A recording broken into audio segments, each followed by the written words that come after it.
காஞ்சிபுரம் மாநகர கிழக்கு பகுதி கழகம் 24வது வார்டு மலையாள தெரு பகுதியில் கிழக்கு பகுதி கழக அம்மா பேரவை செயலாளர் வினேத் பாபு சிங் ஏற்பாட்டில் கிழக்கு பகுதி கழக செயலாளர் பாலாஜி தலைமையில் தமிழக வெற்றி கழகத்தைச் சேர்ந்த சுமார் 100க்கும் மேற்பட்ட இளைஞர்கள் காஞ்சிபுரம் சட்டமன்ற தொகுதி கழக வெற்றி வேட்பாளர் மாவட்ட கழக செயலாளரும் முன்னாள் அமைச்சருமான திரு வி சோமசுந்தரம் அவர்களின் முன்னிலையில் கழகத்தில் இணைந்தனர். இதில் அனைத்துலக எம்ஜிஆர் மன்ற இணைச் செயலாளர் காஞ்சி பன்னீர்செல்வம், மாவட்ட அவைத்தலைவர் புன்னவாக்கம் கிருஷ்ணமூர்த்தி, மாவட்ட பொருளாளர் வள்ளிநாயகம், கழக வர்த்தகணி துணைச் செயலாளர் துரைபாபு, மாவட்ட இளைஞரணி செயலாளர் சிறுவாக்கம் ஆனந்தன், மாவட்ட மாணவரணி செயலாளர் திலக்குமார், மாவட்ட கைத்திரி பிரிவு செயலாளர் வில்வபதி, பகுதி கழக செயலாளர்கள் KUS சோமசுந்தரம், ஜெயராஜ், கோல்டு ரவி, பாமக மாவட்ட தலைவர் உமாபதி,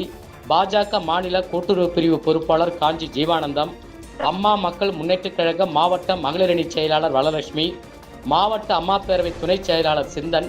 மாவட்ட அம்மா பேரவை இணைச் செயலாளர்கள் படுநெல்லி தயாளன், வெற்றி பாண்டியன், மாவட்ட இளைஞரணி இணைச் செயலாளர் தமின் அன்சாரி, கோல்டு மோகன், மாவட்ட தகவல் தொழில்நுட்ப பிரிவு இணைச் செயலாளர் PS சதீஷ், மாவட்ட பிரதிநிதி கரூர் மாணிக்கம், பகுதி கழக துணை செயலாளர் கபாலி, பகுதி கழக இணைச் செயலாளர் கோல்டு கணேஷ், பகுதி கழக அம்மா பேரவை செயலாளர் பிரவீன்குமார், பகுதி கழக இளைஞரணி செயலாளர் NSK ஸ்ரீதர், வட்டச் செயலாளர்கள் சம்பத் தனபால், கோவா அம்மா பாலு, ஒன்றிய அம்மா பேரவை செயலாளர் பார்த்தசாரதி, மகளிரணி நீலாவதி, திலகவதி, அஜிமா, மாரி உள்ளிட்ட ஏராளமானோர் கலந்து கொண்டனர்.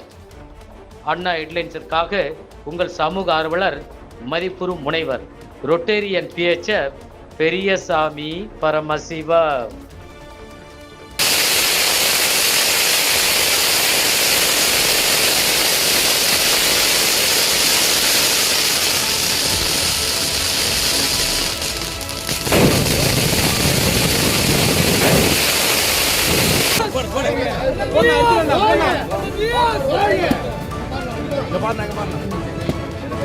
மொபைல் பீரியட் தானே